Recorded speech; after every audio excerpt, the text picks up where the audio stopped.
First of all, I just want to make one thing clear. I'm not here on behalf of the Bar Council. My views are entirely my own. That gives me a lot of leeway to say what I want to say.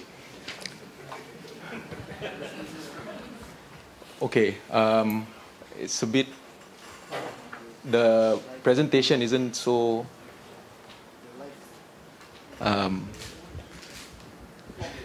So can you make it a bit smaller? Because, yeah, just so that, maybe change the fonts. I'm so sorry. The font is a bit too big, I think. Please turn off the light. This will not go to my 15 minutes, I hope. Okay? Okay, that's a bit better. Okay. So where was I? Yeah. So I'm here on behalf of myself, just to add to the discussion. And before I start, I actually have set out what is hudud and all that, but Mr. Moderator has actually done that for me.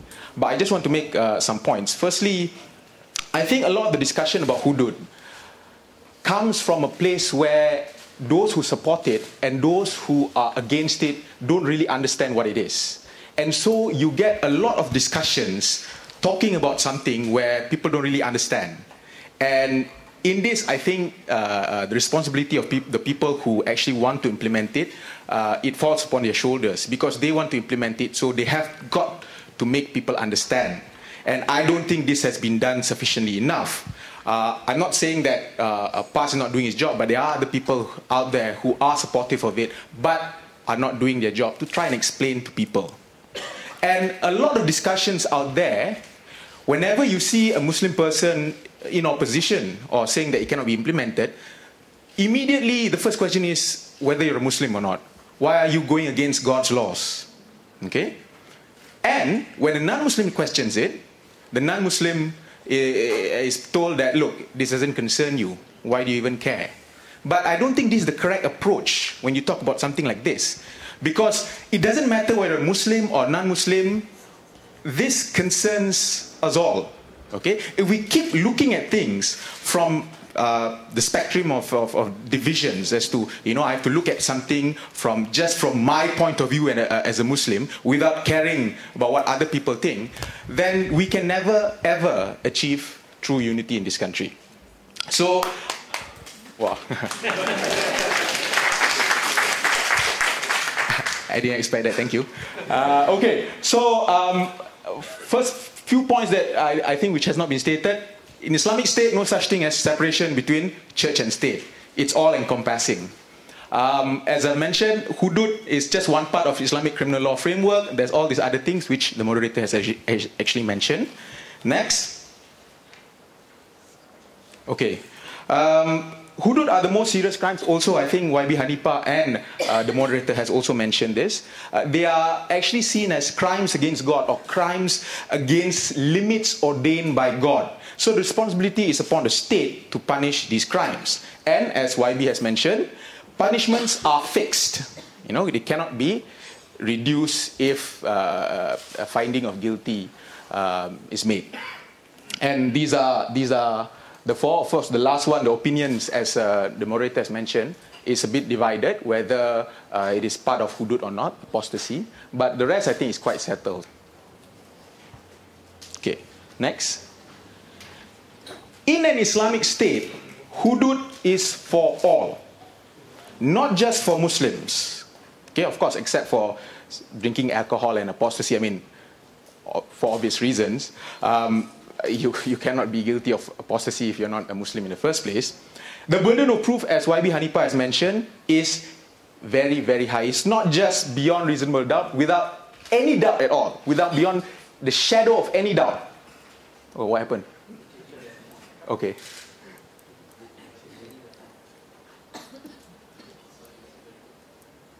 I tell you what happened. I actually used the Changi font. And I forgot that it's not installed in this system. I'm so sorry. Okay, where was I? there is any doubt as to, or if you cannot satisfy that burden of proof, then that sentence can be commuted down to ta'zir. Okay, you have to understand that. And there's also the principle of taubat, where if you have repented, then the state can actually not implement or not punish the offender. Because taubat is a very important part of Islam. Okay, next. Hudud as proposed by PAS. This is from my understanding and from what I gather from the news reports. As YB Hanifah has mentioned, it's only for Muslims. And this is also what I gather from the reports. Offences are to be tried by the Sharia courts, okay, not the civil courts. And from a report by the Malay Mail Online, dated 29th April 2014, the Deputy Menteri Besar of Kelantan mentioned that 2 private members' bills will be introduced in Parliament. The first bill is to seek approval to enact punishment for crimes under the Penal Code. And number 2, the second bill is to amend the Sharia Court Act to give freedom for the state to enact punishment higher than what it is now. We shall go into detail in my presentation in a while. And I think YB can confirm or deny this later, perhaps, whether these are the 2 bills that will be presented in Parliament. So what are the challenges to implementing hudud in Malaysia, or rather in Kelantan? The first immediate challenge is with regards to the jurisdiction of the Sharia courts. The Federal Constitution, under the 9th Schedule, provides that the Sharia courts shall have jurisdictions only over persons professing the religion of Islam, and in respect only of matters included in this paragraph. It gives a whole matters, but shall not have jurisdiction in respect of offences except insofar as conferred by federal law. What this means is that the Sharia court's criminal jurisdiction is decided by Parliament. And that is why we have the Sharia Courts Criminal Jurisdiction Act 1965. According to this act, the Sharia courts can only mete out punishment of imprisonment for a term of not more than 3 years, fine of not more than 5,000 ringgit, and whipping of not more than 6 strokes. So no Sharia court in Malaysia can impose punishments more than what is stated in this particular act. So the immediate challenge or hurdle for PAS to implement hudud in Kelantan is this. So what it would need to do, next please, is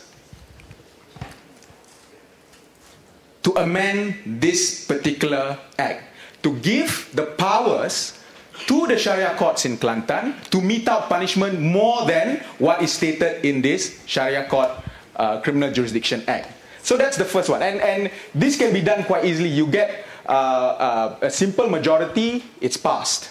And then Sharia courts would have jurisdictions to carry out punishments such as amputations and even death penalty when it comes to hudud. Okay? The second challenge or hurdle, next, is the jurisdiction of the states to enact criminal laws. Okay. Now, if you look at the Federal Constitution, the 9th list, it states that the Federation has jurisdiction to make laws for internal security and also for civil and criminal law and procedure and the administration of justice. So, under the Federal Constitution, the power to make criminal laws is vested in Parliament, in the Federation, not in the states. What powers do the states have? You look at the state list. States have jurisdiction to make laws for the creation of punishment of offences by persons professing the religion of Islam against the precepts of that religion, except in regard to matters included in the federal list. This is where the states have powers to make laws such as punishing people for halwat. Or if you don't, some states where if you don't go to Friday prayers for more than 3 times, it is a Sharia offense. And there's a lot of other things, okay? The jurisdiction is found in, to actually enact criminal laws, is found in the Federalist. Next.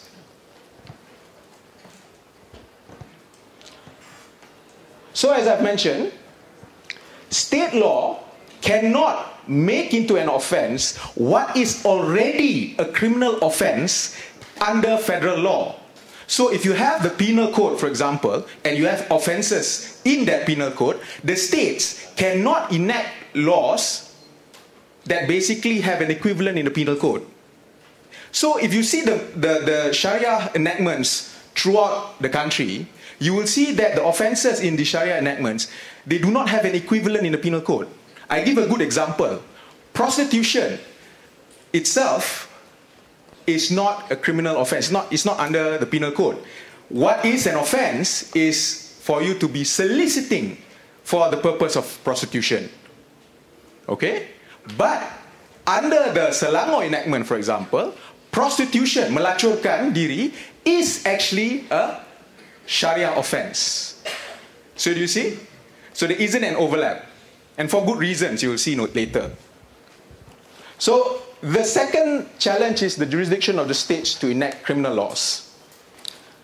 That is why PAS wants to put a second bill to introduce or to allow, to get Parliament to allow Kelantan to make criminal laws which is under the federal jurisdiction. And they can do so because of, next please, sorry, it's not here.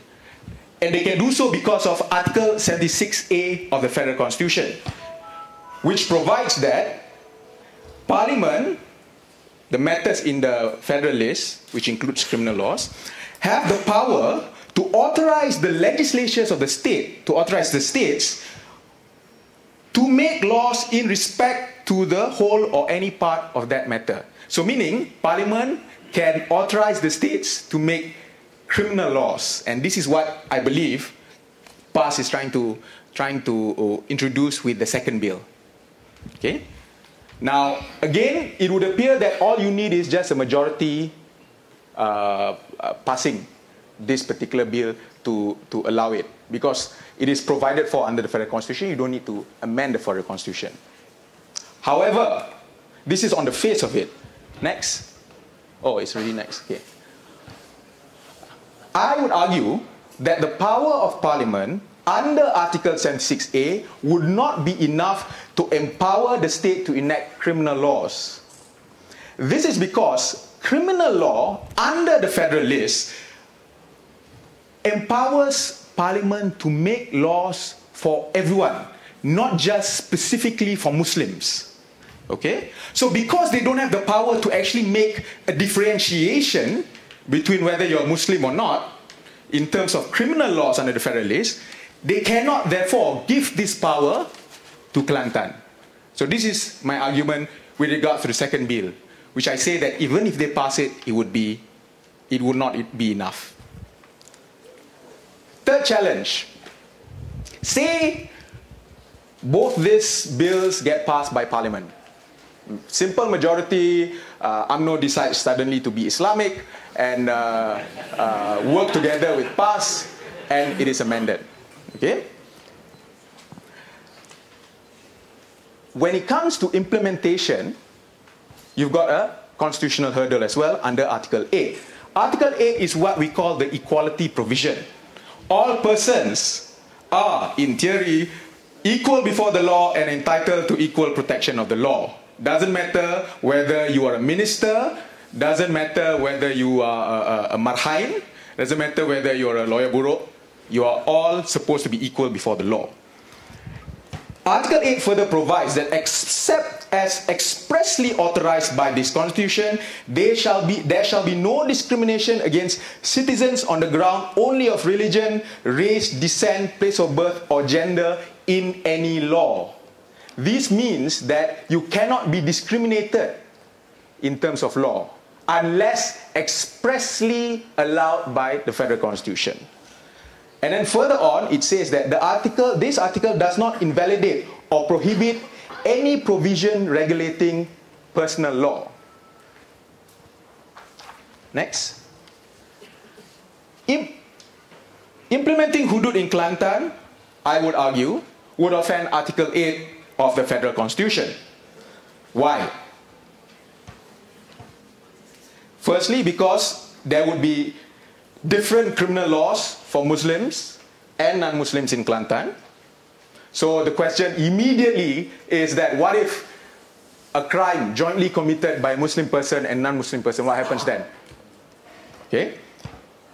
There is also discrimination in terms of, more stringent laws and extra laws actually against Kelantanese Muslims vis-a-vis the Muslims in other states. Because a person in Kelantan or committing a crime in Kelantan, for example, would be subjected to the hudud, whereas in other states you're not. Okay? And Muslims in Kelantan, as far as I know, because I don't see any moves to amend the penal code, would also be subjected to the penal code on top of hudud. These differentiations, this discrimination or differences in the law is not expressly authorized by the Constitution, nor can it be saved by the proviso for personal law. Because we are going beyond personal law. Personal law, you're talking about perhaps marriage, inheritance, and all these other things. This is beyond that. So it cannot be saved by the proviso which allows for differentiation in terms of personal law. Okay? And when you talk about personal law, that's why, for example, you cannot argue that, oh, why is it that as a Muslim, if I want to get married, it's so much more difficult than a non-Muslim who wants to get married. Okay? You can't argue Article 8 because the Federal Constitution allows for it. This is personal law. Federal Constitution says for personal law, you can have laws which might offend Article 8. But here I would argue that it doesn't save this implementation because of that. The fourth challenge or hurdle to implementing hudud in Kelantan is that it would offend Article 7. Article 7 is the prohibition against, Article 7.2 is the prohibition against what we, in layman's term, or if you watch American dramas, it's called the rule against double jeopardy. Once you're tried for something, you cannot be tried again for the same act of offense. Here, okay, you might actually come to a situation where a person might be charged under the penal code and also charged under hudud. Okay, so again, this would offend Article 7 of the Federal Constitution.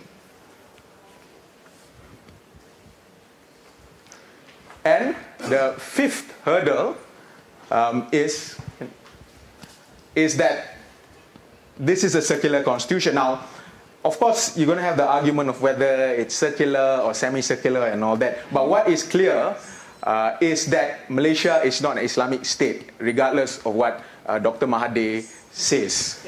Okay? Malaysia clearly isn't an Islamic state because it puts the Federal Constitution as the highest law of the land. Now, to make hudud, and this is more of a technical jurisprudential argument, to make hudud, which is essentially crimes against God, an offense, would mean that the state are empowered to punish individuals for going against the limits ordained by God. Okay, dah nak habis dah. Okay, so I would say that as Malaysia is not an Islamic state, it would tantamount to putting the responsibility on the state to punish those who transgress limits placed by God. So I would say that Malaysia must first be made into an Islamic state. So, very quickly I have to just wrap up. Overcoming the challenges. Question is, can Kelantan implement hudud as proposed by PAS? The answer, in my opinion, is that challenge number one, with regards to the Sharia court's jurisdiction, needs just a simple majority. Challenge number two arguably needs a constitutional amendment, but it could perhaps be passed.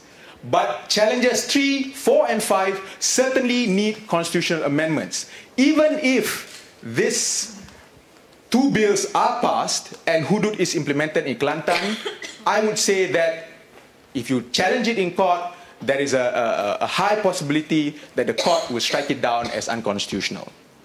Next. So, the answer is no, unless the constitution is amended. Just my last point. Next. Can the constitution be amended for Kelantan to implement Hudud? This is where what we call the basic structure doctrine comes in. Constitutional amendments that disturb the basic structure of the constitution is unconstitutional. This is what the basic structure doctrine means.